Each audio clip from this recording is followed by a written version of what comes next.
Hey there, Gemini. I'm Lou. Welcome to your weekly check-in for the week of October the 25th until October the 31st.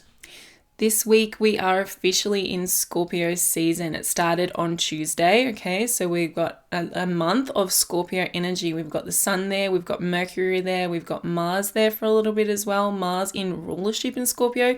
So Scorpio energy is really heightened, really powerful, really strong. So whatever that means for you, whatever position that's in your chart is going to be really impactful in your life. Now, the other thing that's happening this week is we have a lunar eclipse in Taurus opposing the Scorpio energy, okay?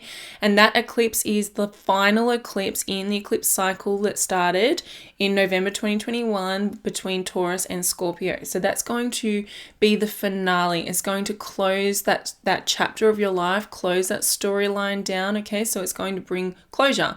That, of course, that Taurus narrative through our lives will continue because we've still got Jupiter there, we've still got Uranus there, so there's more to go, but this is closing that emotional component of those eclipse cycles. So what that actually means for you personally will depend on your natal chart. What I recommend you do is watch your rising sign video first and then your sun and your moon sign to fill in the extra details. So before we get into it, I just wish to acknowledge the traditional custodians of the land that I'm doing these readings from today, the Gumbaynggirr people, and recognize their continued connection to country and to their culture. And I wish to pay my respects to the elders past, present, and emerging. Let's do it.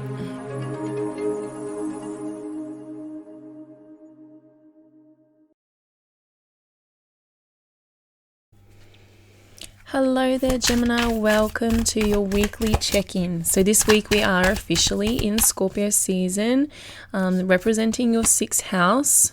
Wash away your burdens, okay? So representing your sixth house is the house of your lifestyle. It's the house of your routines, of your habits, of your daily experiences, what you do every single day, and also the house of your health and well-being, your physical health. So over the next month, that's really going to be important for you, okay, to look at those areas of your life. We have the sun as well. I love this for you. The main event that's happening, here we go, King of Coins here. The main event is the Taurus lunar eclipse. So the King of Coins is the card of Taurus, right? So that Taurus lunar eclipse is ending the cycle. This is a cycle that started in 2021. This is the last eclipse in that cycle. We're grounding it all in, grounding in the lessons, King of Coins. We're creating stability, creating structure, creating finality. Like this is the cement setting on that storyline in your 12th house. There's been a lot of activation in your 12th house there. We've had Jupiter in there since May. You've been doing this ascension process, right? This awakening process where you have been uplifted out of the shackles of old ways, old structures, old things, old subconscious programming, and have had to do a lot of surrendering, a lot of releasing, a lot of letting go. It's been a lot of that this year for you, Gemini. So this eclipse will add to, the really grounding in the new way, the new enlightenment, the new level of enlightenment that you've reached. You can now embody that.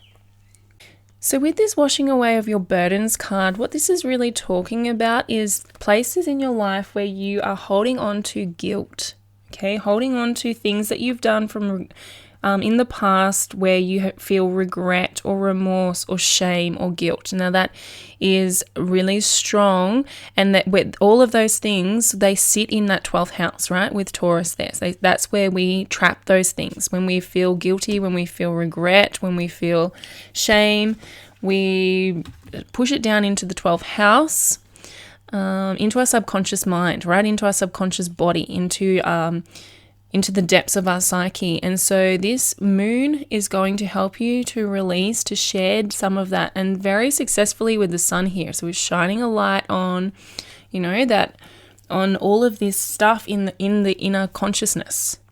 Okay, bringing that awareness in, that conscious awareness, shining that sunbeam, shining that light onto it to make it conscious. That is 80% of the work there, Gemini. Once you make something conscious, once you bring something into your awareness, that's the hardest bit. Then it's just making the alterations, making the adjustments, making the shifts you need. If you don't make those shifts, it does go back into the subconscious and you have to start again. So of course, We don't want to do that. We want to sit with it. We want to go through it. We want to see this through to the end. But know that once you've identified what's coming up for you, once you've labeled it, once you've put some conscious awareness around it, then the easy bit is to shift it. So my advice to you really, Gemini, is over this weekend, so Friday, Saturday, Sunday, Monday, really take that time out to be with yourself in solitude. Okay, the 12th house is a very private and personal place to be, so we need to take our time out from other people. We don't really want anyone else's input into this, so definitely going out in nature would be a great idea, or just being at home alone and sitting with yourself and bringing up those feelings in a safe space of regret, of shame, of guilt, and bringing them up to the surface and going through them, sort of really like sifting through them for details, for common themes, for situations that repeat. And then through that process, as you bring that awareness to them, there is a need to forgive. Okay, so the 12th house is about surrendering, and when we surrender, the way we surrender is forgiveness. So forgiveness and allowing. Now, you may need to forgive other people, but for what I'm seeing with this wash away your burdens, you're forgiving yourself. Most importantly, forgiving yourself, and in that process of forgiving yourself, validating yourself, validating the person you were, validating the way you feel, validating the way you felt, that it was okay to feel that way, and apologizing if you need to, or making amends for whatever errors you've made, and then surrendering it back to the universe to be released. That is the power of this moon. You may want to write it down. You may want to journal it and burn it to the moon. So definitely on Saturday night, you can burn that and release it in that way, or whatever way works for you, Gemini, to release these burdens that are holding down your spirit, holding down your soul. You can start a new chapter this week, Gemini, by releasing this stuff and not taking it forward with you anymore. It's not a part of your future anymore, okay? So good luck with that, Gemini. It's a lot of heavy lifting, I know, but it will be worth it in the end if you do that process. So that's your week, and I look forward to seeing you again next week. Take care.